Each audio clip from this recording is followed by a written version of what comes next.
Hey guys, so today we're going to be doing the oil change on my 99 F350 Super Duty, and I just drove it up onto these blocks to save myself time from jacking it up, and I also put the blocks behind it, and of course it's in park and the foot brake is engaged, so everything is perfectly safe. And we're going to be doing this oil change at 4,200 miles.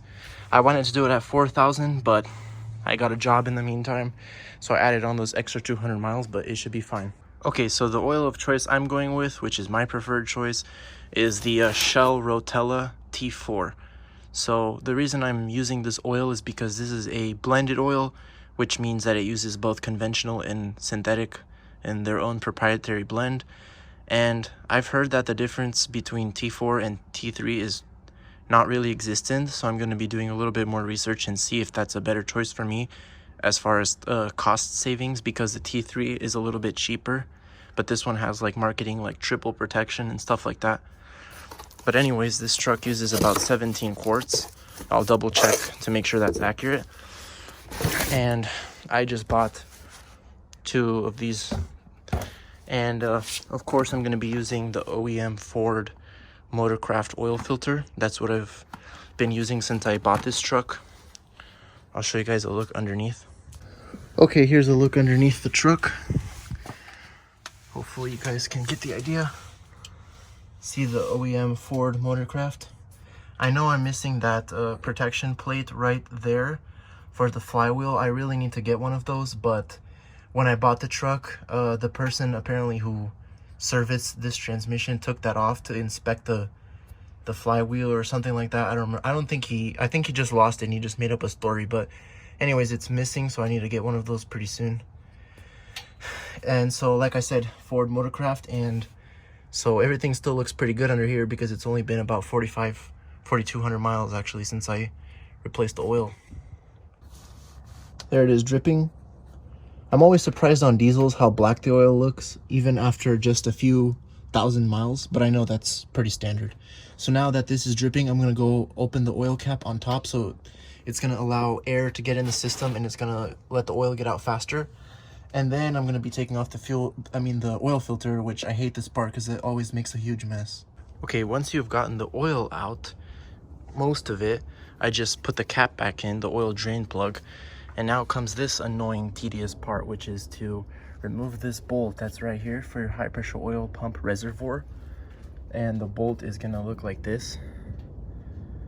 And I used a Allen key. Specifically, I used the T15.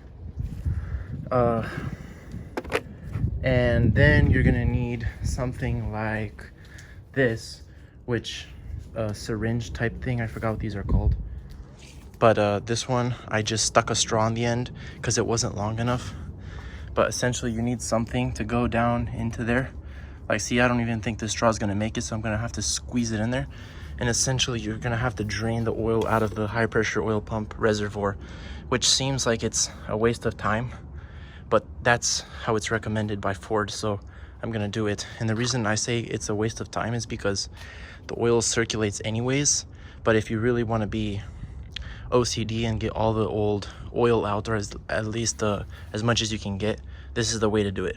But just remember to fill that back up before you start your engine, because it's going to take a while for that to fill up. Okay, so I got out as much oil as I could. As you can see, it's right there. But just to be safe, before this oil change, I actually got one of these Blackstone oil analysis things, and I'm going to be sending some in to test just to see the condition of my truck, the engine's health and stuff. So hopefully it's good news. But anyways, once you take out that oil, like I said, don't forget to put in the fresh oil directly in there. And just kind of eyeball it, like, because before I drained it, I looked about how much oil was in there. So I'm just going to fill it back up to around that area. But here it is. And then obviously, I know you guys probably know this, but just make sure to lube this O-ring right here before you install it. And also pre-fill your oil filter with oil. That way, when you turn on the engine, it doesn't starve itself for the first few seconds. And when you're filling up this oil filter, it actually takes quite a bit of oil, but don't go ham like I did. You actually have to do it pretty slow so that the filters inside actually have time to absorb the oil. Otherwise, it'll just overflow. Okay, so I just finished filling up the engine with oil. So we used one and a little bit over a half of this one for a total of 17 quarts.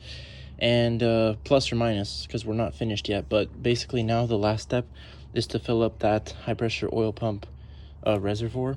So the way I thought of is just to use this plastic solo cup, and I'm just gonna use the syringe to fill the pressure, the reservoir, you know. And then once I'm done, I can just throw this away, because there's no way I'm gonna get the oil with this out of here. And also there's no funnel that I know of that's skinny enough to fit in that hole. So this will do the trick. Okay, and once you make sure the oil's up to level and there's no leaks, start her up. As you can see, it sounds really good, really healthy.